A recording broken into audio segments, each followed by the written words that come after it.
the wastelands of Ursus, the forgotten parts of Iberia, the dark side of Leithania. These are just some of the stories that we'll explore in Preluding Lights. The summary for this video will be divided into 6 parts, one for each story, and since these stories are short, I'll include any relevant lore in the summary itself. So, without further ado, let's jump in.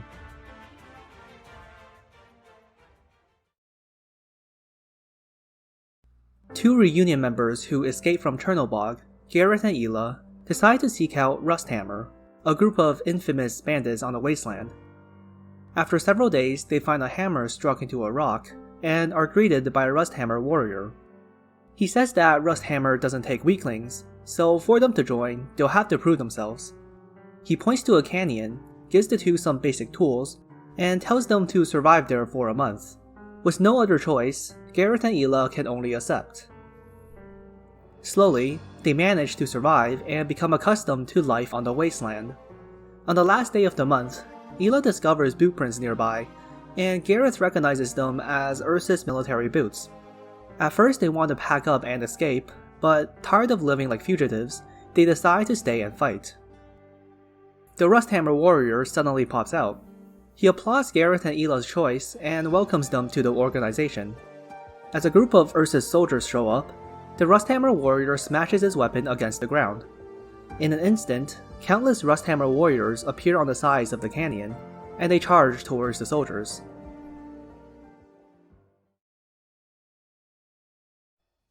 A Minoan priest named Pallas and a Sarkas mercenary encounter a dying Heavyrain near the Minos border. The mercenary is suspicious due to the ongoing war between Minos and Sargon, but Pallas decides to take the risk and rescue her. Heavyrain wakes up to find herself in a tent with Pallas. She's initially hostile, but you can't fight on an empty stomach, and she reluctantly accepts Pallas' offering of a meal. Still, she refuses to disclose anything, only telling Pallas that she's a mercenary who has gotten her freedom. In the end, Pallas gives her her blessing, and Heavyrain continues her journey. That night, Pallas finds the Sarkas mercenary on watch. She says that she can tell that Heavyrain has gone through a major change recently, which saddened her very much. Heavyrain was once a soldier under a Sargon chieftain, but was betrayed and framed by her best friend and would have been executed by the military court were it not for the testimonies of another soldier. She earned her freedom with her past merits and became a mercenary. A Sarkas assassin appears in the darkness who has been hired to hunt down Heavyrain. To protect her, Pallas and the mercenary fight against the assassin. Bena finds Annie watching Kirara play video games. Annie says she wants to play too, but she's afraid of scaring Kirara because Annie is actually a doll. Bena goes up to Kirara and asks to play. Kirara doesn't want to lose progress, but also doesn't want a kid to start crying because of her, and ends up giving her the controller.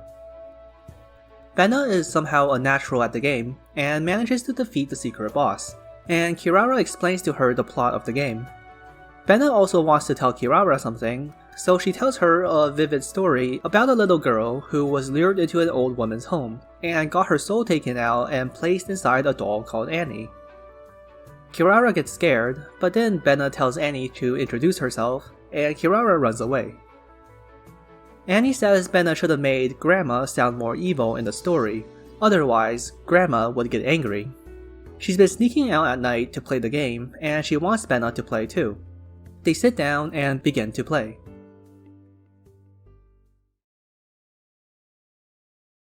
Blue Poison and Glaucus explore an abandoned building half buried underground. The building is full of old Iberian technology, and they have no idea what it's used for. As they descend the building, they talk about the disasters that Iberia has forbidden people to talk about, a rule that actually originated from the Aegirians who fled onto land. Blue Poison says it's something they do to distract people from the real danger, and reveals that hundreds of years ago, her ancestors were taken by Aegirians to use their poison as a weapon against an unknown enemy.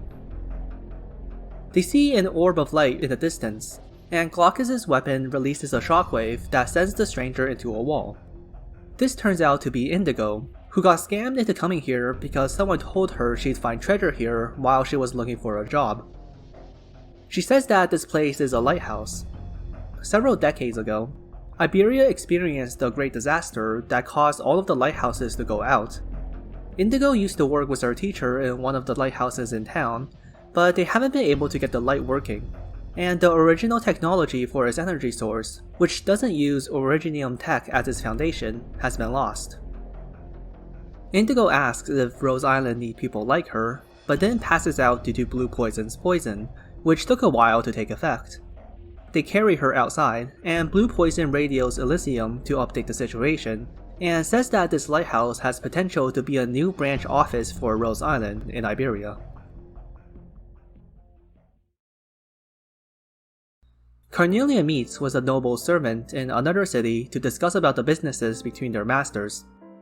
The meeting goes somewhat smoothly, but Carnelian then brings up the rare crystals the noble uses as decoration, and mentions the recent mining accidents surrounding it and the noble's not-so-ethical cover-up, which makes the servant quite uncomfortable.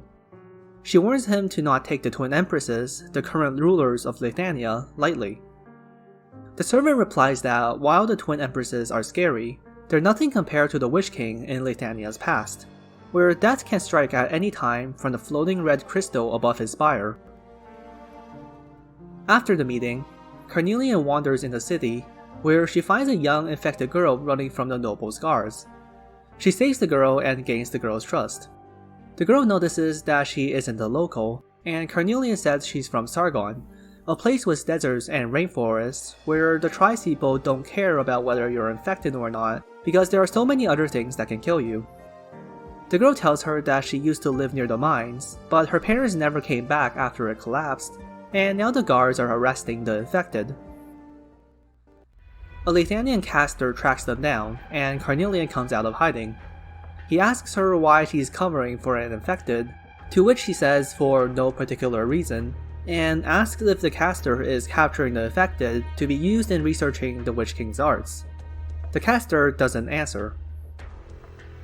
We've already seen what these kind of arts can do in Rewinding Breeze, where the casters could use the originium directly in the infected's bodies to cast arts. This caster here doesn't fight Carnelian as to not get on the bad side of her master, only giving her a stern warning and allowing the girl to go free. Carnelian gets in touch with a Rose Island operator and sends the girl with him. Courier and Matterhorn prepare to leave for Kjerag to help out Silverash. Cliffheart drags Courier to the side to ask if they have any plans to climb the Holy Mountain. Courier says it'll be up to Silverash and if Gnosis and Jan have any new plans, and guesses correctly that this is about Praminix. Cliffheart wants to deliver a letter to her, but Courier tells her that the situation in Kjerag has gotten complicated, and they wouldn't be able to see Praminix, not to mention getting a letter to her. Cliffheart instead gets climbing gear from Closure, and leaves with a Rose Island team. However, an operator lets slip the fact that Cliffheart was with them, and Courier manages to catch up to her. He tries to dissuade her, but Cliffheart says she can't just keep watching the relation between Silverash and Praminix get worse and worse. She wants to meet Praminix in person, and she'll kidnap her from the Holy Mountain if she has to. Knowing the kind of person Cliffheart is, Courier yields and takes her letter. Half a year later, Courier returns to Rose Island. Although he did bring back a letter from Praminix, he also brought back something from Silverash. An invitation for the Doctor. And that concludes all the stories for Preluding Lights. Although these stories are mostly light-hearted slice-of-life snippets, there are some pretty interesting things buried in them. And from the look of things, we're gonna get our Kjerag event very soon. So, thanks for watching, and I hope to see you again in the next video.